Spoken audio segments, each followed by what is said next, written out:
So, good day everyone, especially to Ma'am Rinalyn Aihon, our evaluator for today.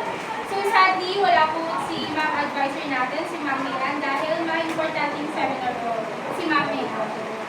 So, let me first introduce myself. My name is Miss Dimple M. Fortus, your teaching intern. So, this is going to be my final demonstration teaching. So, let's start. A pleasant morning, grade 6 Jupiter. Good morning, ma'am. I am happy to see you. Alright, so before we proceed to our discussion, let me first start our class with a prayer. So can someone please lead the prayer? Okay, sound for. May we all stand up, bow our head, and feel the presence of God. In the name of the Father, the Son, and the Holy Spirit. Dear God, thank you for our stay. Thank you for my classmates, my teachers, and my family. We ask for wisdom to learn our lessons easy. We ask for your guidance and for our safety, especially in doing our tasks in school and play. Amen. Alright, so before sitting down, kindly arrange your chairs and please pick up the piece of paper that you can see under your order. Alright, settle down. Now let us first check your attendance. So I will be asking each group, especially the group leader, to report to me if there are absents in your group. So group 1, is there any absent? Okay, very good. Now how about group 2? Very good. Now how about group 3? Very good. And group 4? Alright, so we have now a perfect attendance. So now, before we proceed, let me first remind you with our classroom rules. So we have 3 classroom rules, right? Can you please give me the first classroom rule? Anyone? Okay, like that. Very good. So be prepared for our class. So kindly bring out your science notebook. Of course, a pen and an extra paper for taking down notes. Alright, and of course, do not forget your imaginary thinking hat for thinking, your big ears for listening, and zip your mouth to avoid unnecessary noise. Now, how about the second rule? Alright, Angela. Thank you. Very good. So raise your hand if you want to speak or answer. So kindly raise your hand if you want to say something or if you want to recite. Okay, so this is also as a sign of respect for your teacher. And nagsasalita po dito sa akin. Alright, and lastly, how about our third rule? GCA. Thank you, and very good. Participate in our classroom activities, especially with our group activities and the reciting. Alright, so we are now ready. But let us first begin with a short recap or review. Now, what was the topic discussed on our previous discussion? This about? Okay, JJ. It's about climate. Very good. So it is about the 2 seasons here in the Philippines. So we have the dry season and the wet season. Okay. So now I will be asking you some questions on whether it is dry season or wet season. Okay. So first question. Which season is the most appropriate time for the farmers? Farmers to prepare their land for planting rice. Is it dry season or wet season? Okay, and Audrey. Wet season. Very good. Now, how about the season, the best season for us to go on a family outing? Is it dry season or wet season? Okay, lads? Dry season. Dry season. Very good. Just like now, di ba? Summer, dry season. Commonly, ngayon po tayo nag-swimming. We go on beaches, swimming pools, and rivers. Now, how about when do typhoons country? Is it dry season or wet season? Okay, Tepe. Wet season. Very good. So, wet season dahil palaging nag-ulan, laging may bagyo. Now, and lastly, which season is the most appropriate time for us to fix the damaged ceilings at home? Is it dry season or wet season? Yun. Dry season. Dry season. Very good. So now that we have mastered our previous lesson, we can now move on to our next lesson for today. But before that, we will be having a game. So do you want to play a game? Yes! Alright. So now, here is the title of our game. It is The Picture Puzzle. So here's the game mechanics. Observe the pictures or clues provided and try to guess what they are conveying. Once you have an idea of what the answer might be, raise your hand and fill it. And of course, para po sa mga kasagot ng ating questions, meron po tayo prizes na hawak ng ating mga astro dudes dito sa harap. Diba? Meron tayo planet ballpen and astronaut ballpen. And of course, for those na makakasagot, bibigyan natin sila ng Aling Junisha Club. So, kilala niyo ba sa Aling Junisha? Hindi. Okay, so ganito yung club ni Aling Junisha. Si Teacher din pa muna, tapos, gaganahan niyo pa. Okay, so 1, 2, 3, go! 1, 2, 3, 1, 2, 3, very good, very good. Yan, okay? So, sabay-sabay. 1, 2, 3, 1, 2, 3, very good, very good. Yan. So, first question. Okay. So, what do you think the picture is conveying? Okay. Wow. Sige, Kuya Miguel. Is it daytime? Let's see if your answer is correct. Okay, very good. Bigyan naman natin ng Aling Junisha Club si Kuya Miguel. 1, 2, 3. 1, 2, 3. Very good, very good. Okay, pakisulat mo yung answer. Now, how about the second? How about this one? Kuya Miguel, pili ka na lang po if gusto ko ng planet ballpen or astronaut. Now, how about this one? Sige, Laika. Rotation. Let's see.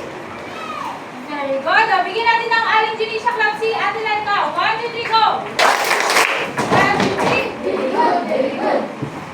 Kumuha ka na.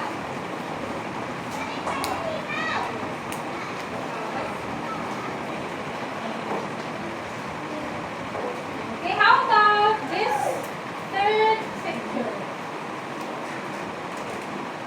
Anyone? Gia.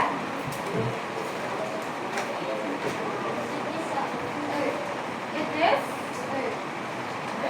Right. Let's see if your answer is correct.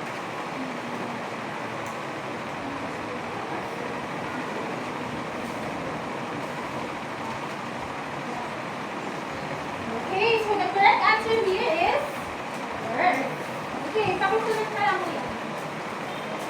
Now, how about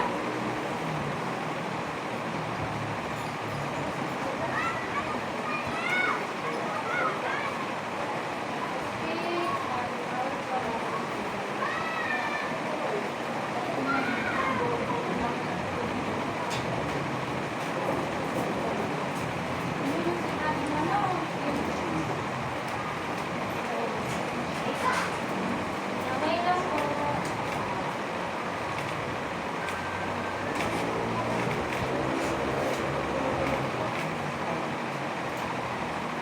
Okay. So the correct answer here is? The answer mo, kuya? Yes. Good. Kumuha ka na po ng prize. Correct answer here is? Yes. Alright, na Aling Junisha Club ba natin si kuya? Hindi. Bigyan sa Aling Junisha Club. 1, 2, 3. 1, 2, 3. Very good. Very good. Okay, now how about this one? Can you guess the name of the picture? Picture? Oh, sige, si Kuya. Kuya, ano?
Okay, Alaya.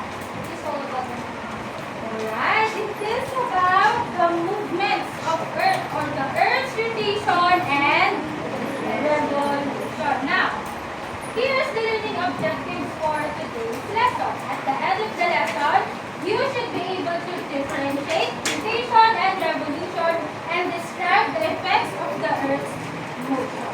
Now, take a look at the picture. Are you familiar with this picture?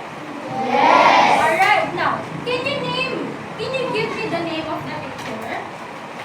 Kuya Rans. A fidget spinner. Very good. Now, how about this one? Lance. It is a toy train. Alright, so by the way, class, I got this illustration from the internet. Now, if you select or if you decided to select this pictures from the internet, you have to choose good and educational information. Of course, from valid and reliable sources. Now, take a look at the picture.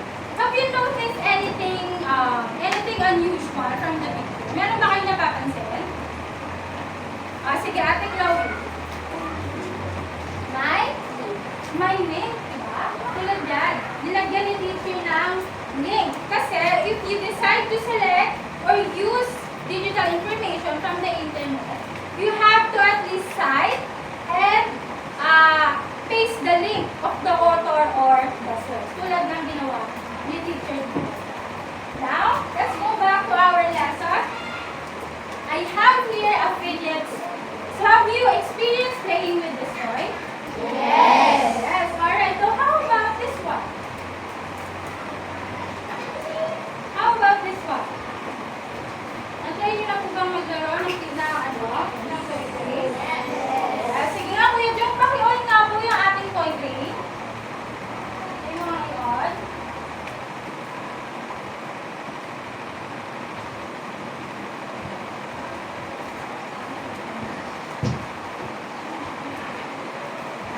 Thank you po, Kuya Jock. You may have some gum. Now, take a look at these toys. What have you noticed? Ano kaya yung ginagawa ng toy? Ano yung napapansin niyo? They are? Yes, Chin? Alright, so they are moving in a circular movement. Now, can someone please go here in front and identify the center movement of the fidget spinner? Okay, Gia. Alright, very good. So the center movement of the fidget spinner is here. Now, how about the toy train? Can you please identify kung nasa ang center movement ng toy train natin? Sige, Kuya Han. Alright, so the center movement of the toy train is yung nasa gitna ng Lego dito. Yung boy sa gitna.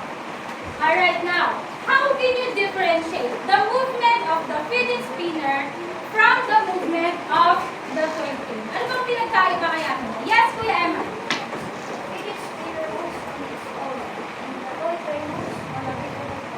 Alright, very good. So, Kuya Emma truly did his assignment to read ahead of today's lesson. So, the fidget spinner is moving on its own or moving on its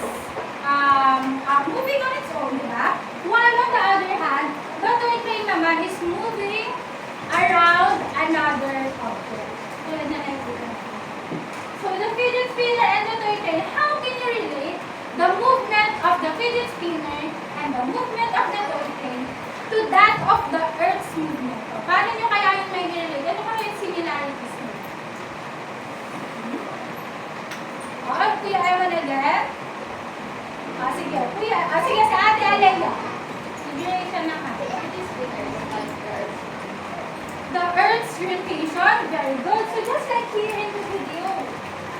The Earth's rotation and the fidget spinner ay parang lumala. Di ba? Parang same sila ng movement. Now, how about the toy train? Saan naman kaya natin mai-relate sa movement ng Earth ang toy train? Yes, Gia. Very good. So, it is like, diba, the Earth's rotation is the fidget spinner. Now, the toy train naman is just like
naman. Now, I need to be 1 meter distance away from the globe. Can someone please try to measure the globe?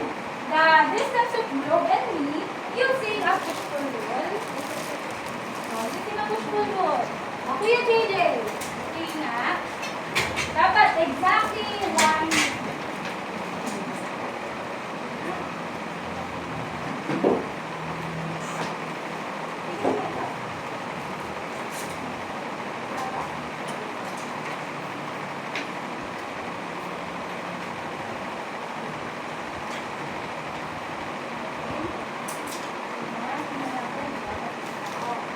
Yan, thank you. Thank you. Now, can someone please, sige, kuya, thank you po. Pwede mo po. Now, pwede po bang pakiikot ng slowly ang ating globe? Kahit sino, si Ate Cassandra, pakiikot naman po slide. Bagal lang.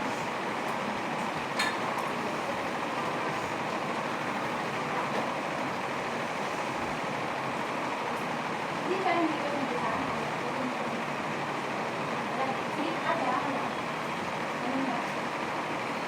Okay, now,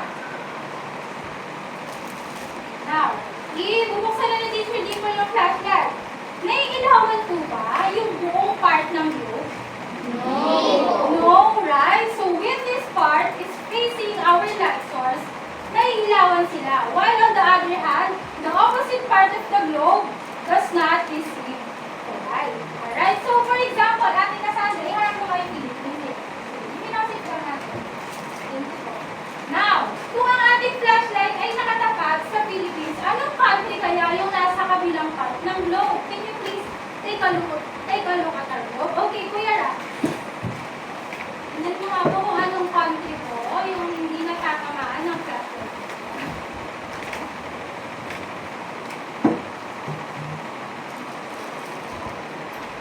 The United States of America. Alright, very good. So, the United States of America. Now, is there any other country?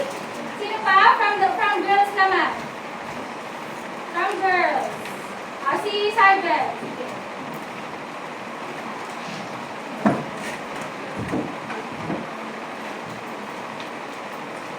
Anong country pa kaya? Nakikita niya si Cyber sa ito.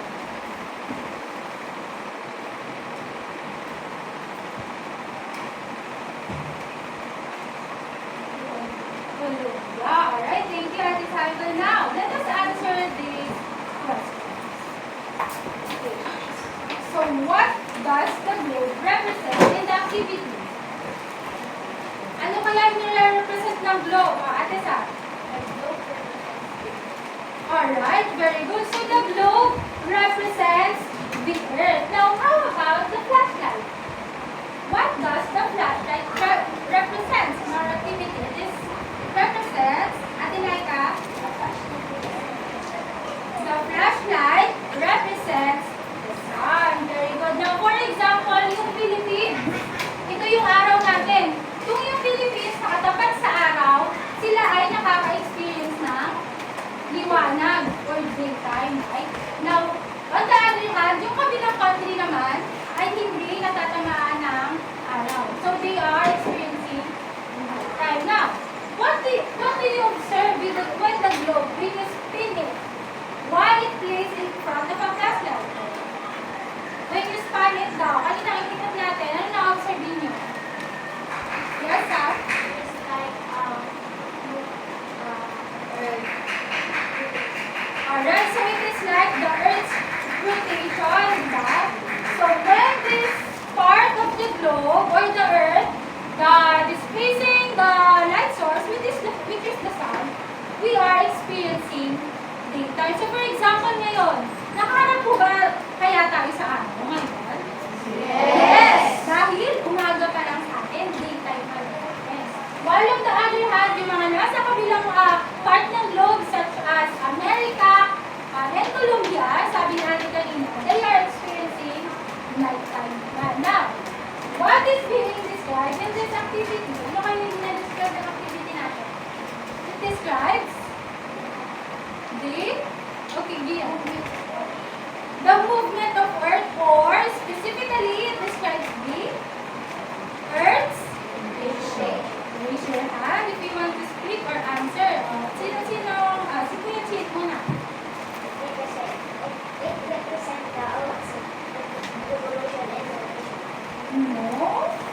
only represents the Earth's rotation only. Oh, kasi si Earth pa lang naman ang nakikita natin. Now, can someone please read the definition of the rotation here in the script? Sino pa hindi natatawag? Si Kuya, si Ate Krista. Alright, so rotation is the movement of Earth on its axis. So what is axis? Axis po. Sige, Ate Saiba, try mo nga. What is axis? Axis is an imaginary line of Alright, very good. So axis is the imaginary line at the center of the Earth. Just like this. Yeah. Axis is the imaginary line sa Earth's rotation. Now, straight po ba yung pagkakaikot ng Earth? Naka-straight po, di ba hindi? It is slightly tilted. It is slightly tilted in 23.5 degrees. So, hindi po siya straight talaga na umikot. Medyo patingin siya.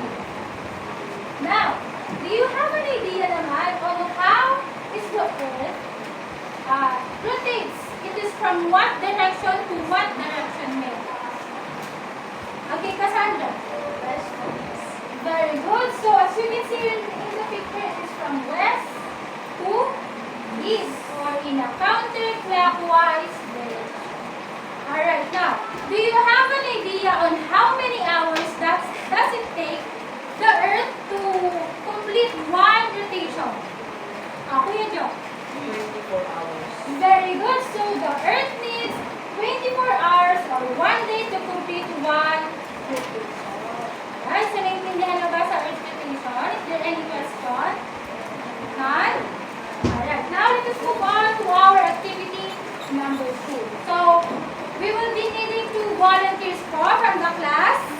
Anyone? Volunteer? Kuya JJ and si Kuya Ran.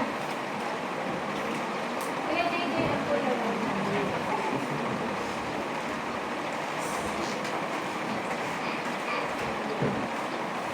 Alright, so I have here a circle. Ngayon, since napakalaki, di ba, ni Kuya Rani, siya ay magre-represent or mag-act as the sun. While on the other hand, si Kuya JJ, cutie pa cutie siya, para Earth. Kaya, he will represent and act as the Earth. Now, Kuya Rani, dito ka po sa center. Ayan. Now, Kuya JJ, dito ka po sa line. Alam na yan. Sige nga, Kuya JJ, ipakita mo nga yung Earth's rotation kung paano nag-rotate. Ayan. Now, Kuya JJ, while rotating, just like the Earth do, you will ikot ka po dito, susundan mo po yung line mo, diba?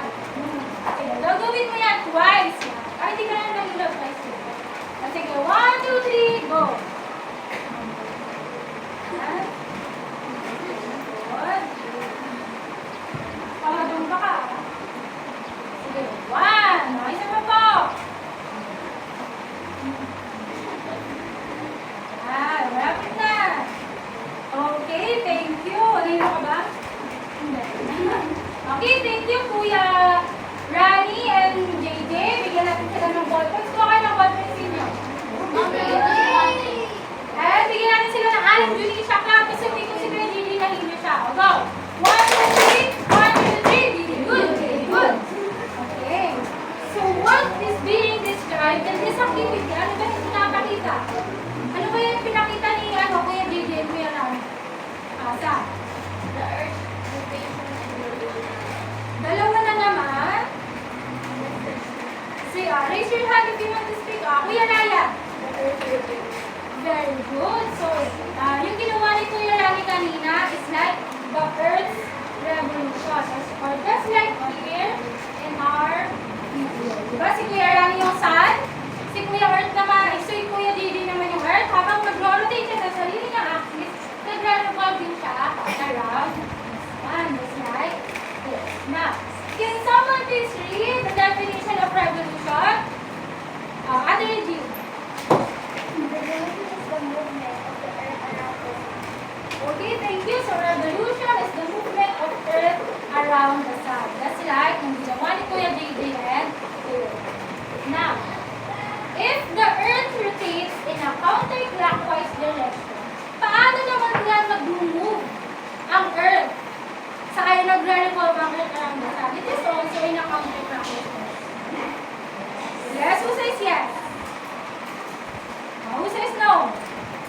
Wala. So, very good lahat. It is in a counterclockwise direction. So, ano po ba kasi yung counterclockwise direction? Kanina ka pa counterclockwise na counterclockwise.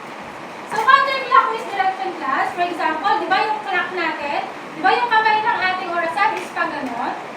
Clockwise direction po yan. Now, on the other hand, yung counterclockwise naman is pabaliktad naman.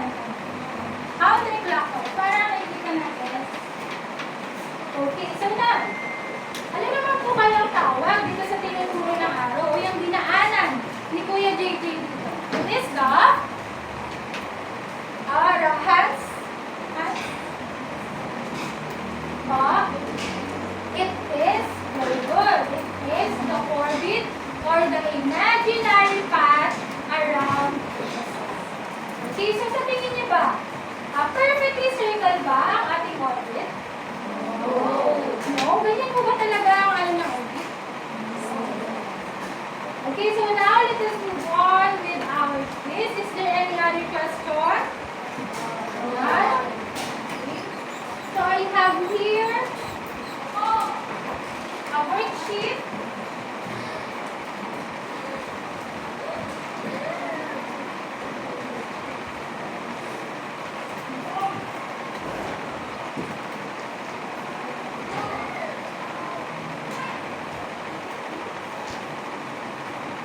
I have your worksheet for you. So 5 minutes, here we go.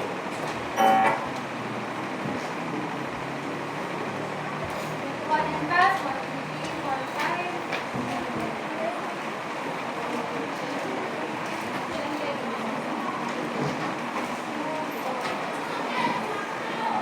Sige, sa inyong video lang.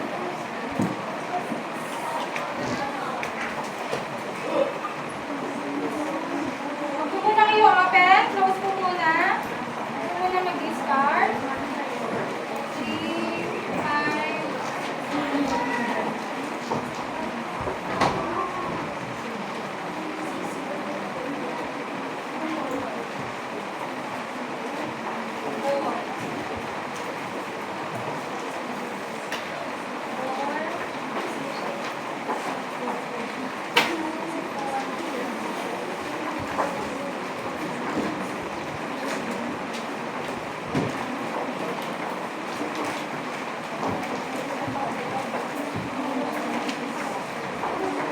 Yan. Sabi lang sa akin, kapag may kulang or sobra, kami binibigyan sa akin na lahat. Alright, so this quiz is a multiple choice quiz, and this is only 10 items. So I will give you only 5 minutes to finish your quiz. And your timer starts now. 5 minutes, here we go.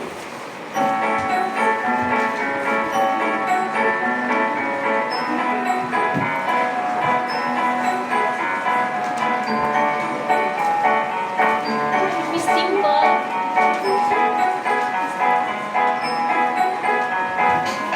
Alright, are you all done? I-continue lang nila.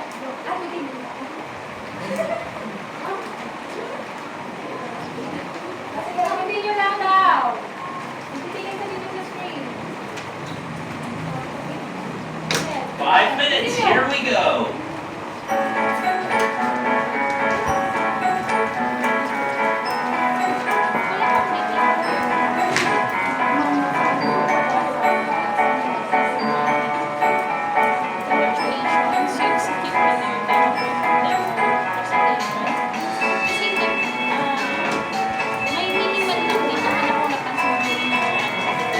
Kasi minimal lang naman, hindi siya ganun ka. Basta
us, Lord.